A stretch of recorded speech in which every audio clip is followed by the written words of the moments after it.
Está ficando cada vez mais difícil de esconder as atrocidades, as aberrações, as violações a direitos humanos, direitos fundamentais como o direito à liberdade de expressão, o direito de falar o que você pensa. Embora a imprensa brasileira tenha trabalhado ativamente para tentar camuflar o que está acontecendo aqui dentro do Brasil, o mundo já está entendendo. Um trabalho muito bom tem sido feito para divulgar no mundo os avanços autoritários que estão sendo cometidos aqui dentro do Brasil.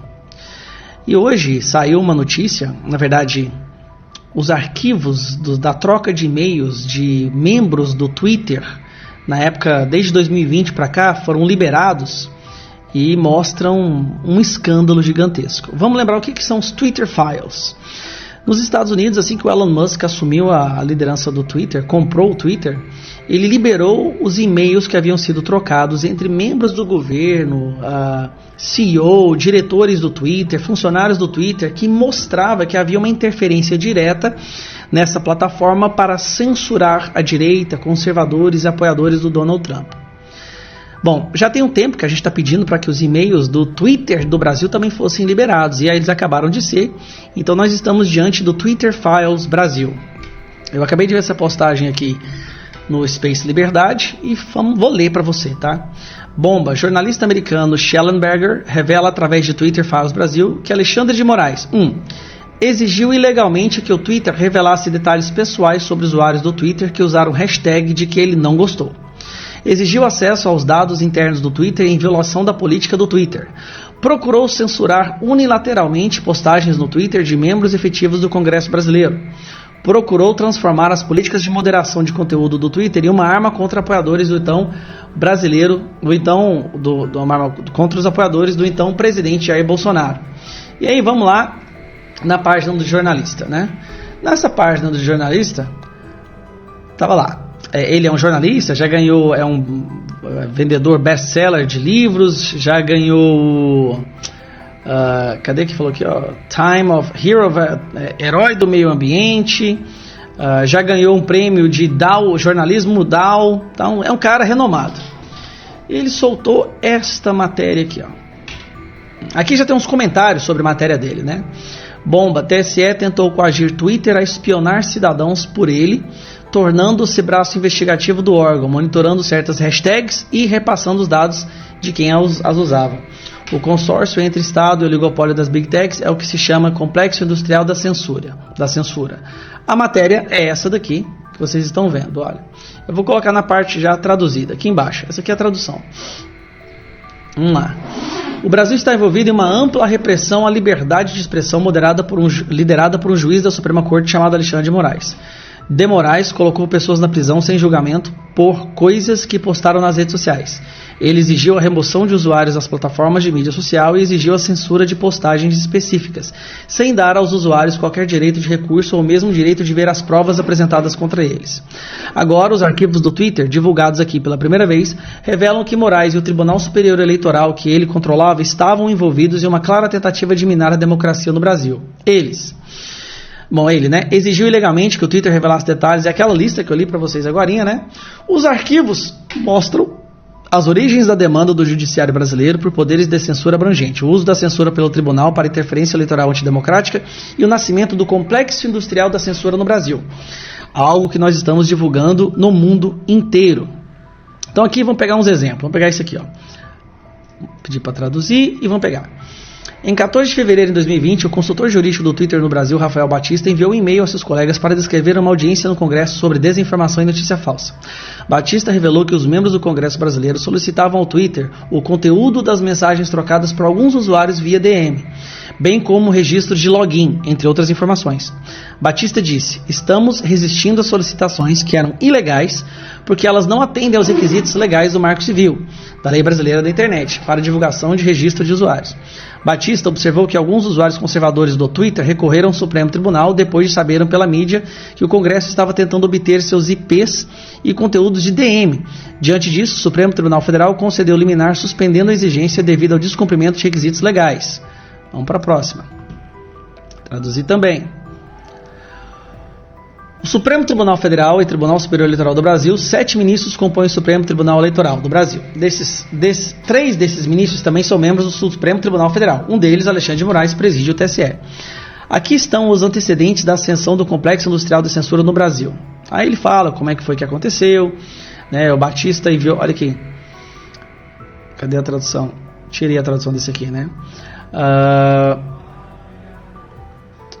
No 27 de janeiro, Batista enviou seus colegas sobre a política de investigação contra ele, se recusando a dar informação pessoal dos usuários para a Procuradoria de São Paulo. Então, o cara foi perseguido pela Justiça Brasileira porque ele não fez uma coisa que eles estavam pedindo que ele fizesse, porque era ilegal o que eles estavam pedindo. Pegar esse aqui, traduzir esse aqui. Vamos lá. Esses aqui são todos e-mails, tá? Que foram trocados. Esta é a primeira vez que uma investigação criminal real foi aberta contra um funcionário. Em 18 de fevereiro de 2021, Batista enviou novamente um e-mail aos seus colegas para relatar seu depoimento. Ele disse ter dito ao promotor que o Twitter opera no Brasil desde 2012 e esta é a primeira vez que uma investigação criminal real foi aberta contra um funcionário por suposto descumprimento de uma solicitação ou de uma ordem judicial. Batista disse ter ressaltado que não há obrigação afirmativa no país de coleta e, consequentemente, fornecimento de dados cadastrais. Além disso, a Lei Brasileira de Privacidade da Internet, que é o Marco Civil, entendidos como nome completo, que é o Marco Civil, abrange apenas endereço físico, qualificações pessoais, entendidos como nome completo, estado civil e profissão. Nenhuma delas coletada pelo Twitter. Vamos pegar essa daqui agora. Cadê para traduzir? Aí olha o que ele falou, cara. Infelizmente, estamos vivendo tempos estranhos no Brasil. Um mês depois, em 11 de março, Batista enviou novamente um e-mail aos colegas, dessa vez com ótimas notícias. Um juiz rejeitou o pedido do Ministério Público de informações privadas do utilizador na ausência da ordem judicial. E também repreende o Ministério Público por forçar o cumprimento através de uma obrigação inexistente, sem clareza sobre o objeto da investigação criminal. E, o mais importante, reforçando que atos que procuram para identificar informações privadas e protegidas constitucionalmente, requer revisão judicial prévia. Um colega de Batista, Regina Lima, respondeu seu e-mail dizendo: o que o Rafa esqueceu de mencionar é que o funcionário ameaçado aqui era ele. O assunto continuou a se agravar de forma perigosa e sua resiliência durante todo o processo foi incrível. Ela acrescentou: infelizmente estamos vivendo tempos estranhos no Brasil. Estamos a assistir uma tendência preocupante em tempos de pedidos agressivos de aplicação de lei e de ordens judiciais que restringem os direitos fundamentais. Lembrando que nessa época aqui, o Twitter era dominado por gente de esquerda. O povo de esquerda estava chocado com o que estava acontecendo. Então, no dia 30 de março, Batista enviou novamente um e-mail aos colegas com uma atualização infeliz e surpreendente. O Ministério Público do Estado de São Paulo voltou ao ataque, iniciando um processo criminal e alegando conflito de interesse e falta de imparcialidade do juiz. Uma semana depois, 5 de abril de 21, Batista enviou um e-mail a seus colegas para dizer: estou feliz em compartilhar que tivemos ótimas e aliviadoras notícias. O Tribunal Criminal rejeitou preliminarmente as acusações contra mim, principalmente porque não foi possível identificar qualquer elemento de crime na minha conduta. A decisão se deu porque o Twitter não coleta dados cadastrais e ele explica um pouquinho do que está acontecendo, né? Vou pegar esse aqui, vamos ver esse aqui agora. Traduzir o post.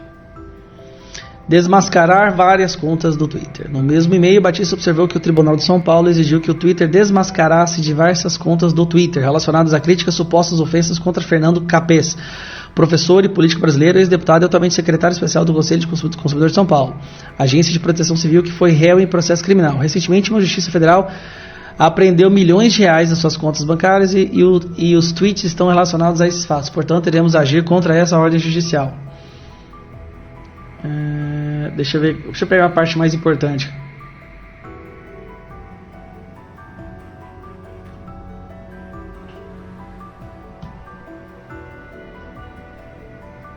Aqui. Cara, o negócio tá sério, viu? Vamos lá. A Corte Superior Brasileira no Brasil, controlada por Moraes, também exigiu que o Twitter revelasse as identidades dos usuários em 25 de outubro de 2021. O consultor jurídico sênior do Twitter, Rafael Batista, enviou um e-mail aos seus colegas informando que o TSE estava obrigando-nos a rastrear e desmascarar usuários que utilizassem hashtags específicas. Olha, perseguição por hashtag. O pedido do TSE era ilegal, observou Batista, e por isso o Twitter resistiria à ordem judicial. Batista disse que o Twitter iria reagir, porque não havia indícios de ilegalidade no uso de hashtags e porque o TSE exigia divulgação em massa e indiscriminada de dados privados de usuários, o que caracteriza a violação de privacidade e demais garantias constitucionais. Direitos. Aí continua. Cara do céu, que bomba, hein? Em 26 de dezembro de 2021, os tribunais do Brasil emitiram amplas exigências de censura. Um tribunal de apelação ordena que o Twitter remova globalmente, e não apenas no Brasil, URLs específicos relacionados ao reclamante. O tribunal alegou que os brasileiros poderiam encontrar outras formas de ver o conteúdo, como por meio de uma VPN, que mascara a localização do usuário. O tribunal também buscou conhecer a identidade de usuários que não estavam no Brasil. Em outro caso, o Twitter estava resistindo a uma liminar que concedia o fornecimento de dados para desmascarar 62 contas que retweetaram o conteúdo original ilegal. Das 62 contas, 8 contas nem sequer estão localizadas no Brasil. Vamos ver isso aqui. A polícia sofre muita pressão do Tribunal Superior Eleitoral. Em março de 2022, o diretor jurídico do Twitter para a América Latina disse que se encontrou com um juiz, referindo-se a De Moraes. Ele disse que ficou surpreso ao encontrar ali a Polícia Federal e funcionários técnicos do tribunal trabalhando na investigação da hashtag. Investigação de hashtag. O TSE pressionou por dados privados de usuários sob a justificativa de circunstâncias excepcionais e queria usar o Twitter como uma máquina de precognição de crimes para antecipar possíveis atividades ilegais. Meu Deus do céu, é o Minority Report. 2 meses depois, Gualda disse que a Polícia Federal está sob muita pressão do Tribunal Superior Eleitoral para fornecer resultados tangíveis para essa investigação. Lembrando que esse procedimento, a Polícia Federal está apoiando uma investigação que é conduzida pelo Tribunal Superior Eleitoral.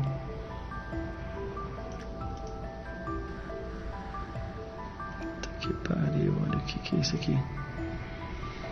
Não, cara, o negócio está ficando escuro. Não há razão para que esse processo esteja sob sigilo legal. Antes das eleições presidenciais de 2022 no Brasil, o TSE fez exigências de censura para impedir que os cidadãos comentassem as políticas e procedimentos eleitorais. Em 30 de março de 2022, um dia após a posse de Moraes como presidente do TSE, o TSE mandou o Twitter para, num prazo de uma semana e sob ameaça de multa diária de 50 mil, fornecer dados sobre o mês, estatísticas de tendência para as hashtags. Voto em... Meu Deus do céu!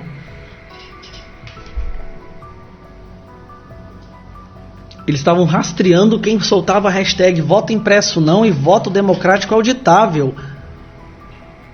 Além disso, o TSE exigiu informações de assinatura e endereços IP dos usuários que usaram a hashtag voto democrático auditável em 2021. Cara, ele estava querendo ver todo mundo que defendia o voto auditável. Os brasileiros queriam debater impressos para aprimorar as urnas eletrônicas exclusivas, mas o TSE não gostou da causa e pressionou o Twitter a desistir seus dados pessoais. Em um e-mail enviado em novembro de 2022, um advogado do Twitter declarou ações tomadas por Moraes e pelo TSE durante a disputa presidencial. O juiz não explicou por que ordenou que o Twitter removesse toda a conta do pastor evangélico André Valadão sobre multa pesada.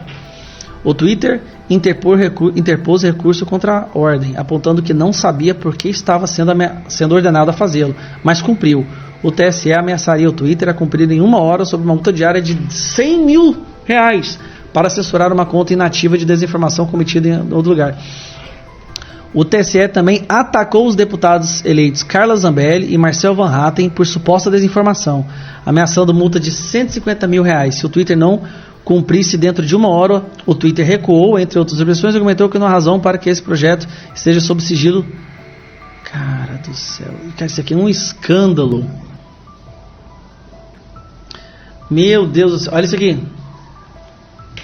Pedidos incomuns, obrigando-os a fornecer dados do usuário com base em menção de hashtag. Em 17 de agosto de 2022, um membro da equipe jurídica do Twitter enviou um e-mail aos grupos dizendo que o Twitter recebeu uma nova ordem judicial relativa a uma investigação com o objetivo de identificar indivíduos, grupos por trás de uma potencial coordenação de esforços para atacar as instituições e o sistema eleitoral em diversas plataformas. O próprio presidente Bolsonaro é investigado nesse processo.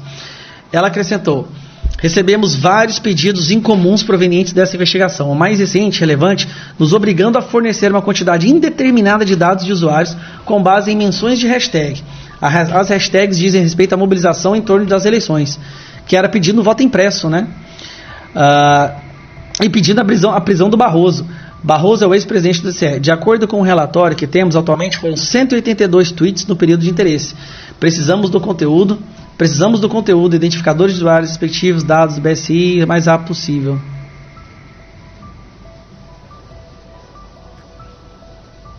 O pedido do TSE é claramente abusivo. Isso aqui são e-mails trocados entre os membros do Twitter, tá? O pedido do TSE é claramente abusivo, disse-nos o advogado e jurista brasileiro Hugo Freitas, quando questionando sobre a situação. Postar hashtags para promover mudanças legislativas é totalmente apropriado para uma democracia e não é crime previsto para a legislação brasileira.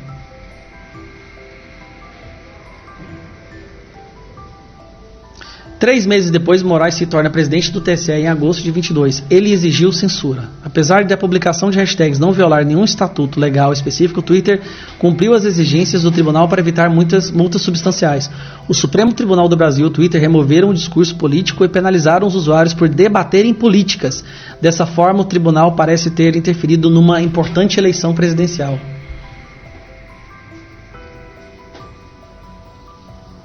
Estamos acabando, galera. Eu vou até o fim agora também. Hoje, o Complexo Industrial da Censura no Brasil está exigindo que o Congresso aprove a legislação de censura de fake news. O projeto de lei manteria as empresas de mídia social como reféns se elas não cumprissem requisitos vagos de censura. O projeto de lei não define o que são notícias falsas ou desinformação. O que o projeto de lei das fake news faria é exigir que as plataformas de redes sociais apaguem os meios de comunicação pelo direito de distribuir seu conteúdo. Essa é exatamente a mesma abordagem promovida pelo governo da Austrália e do Canadá. O Moraes, o TSE e o Supremo Tribunal Federal fizeram lobby abertamente pela legislação. O público se revoltou contra o projeto de censura e o Congresso paralisou o projeto em maio de 23. Depois, em fevereiro desse ano, o TSE implementou unilateralmente a legislação, usurpando o papel do Congresso.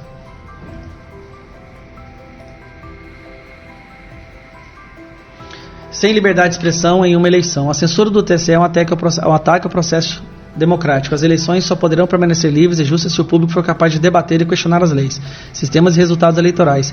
Se alguma vez houver fraude eleitoral no Brasil, ninguém poderá falar sobre isso, se Moraes conseguir o que quer. Durante séculos, os candidatos reclamaram que as eleições foram roubadas. Hillary Clinton afirmou isso em 2016, Stacey Abrams afirmou isso em 2018, o presidente Donald Trump afirmou em 2020 e o presidente Jair Bolsonaro afirmou isso em 2022. O Moraes quer tornar tal discurso ilegal e punir as plataformas de redes sociais que não o censurarem.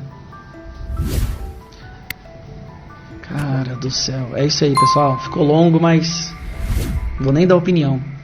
Esses são e-mails do chefe, dos comandantes do Twitter no período eleitoral. Publicaram hashtag pedindo voto impresso, virou crime. Não vou falar mais nada. Tá? Não vou falar mais nada, vou parar por aqui, porque senão a Polícia Federal bate na minha porta.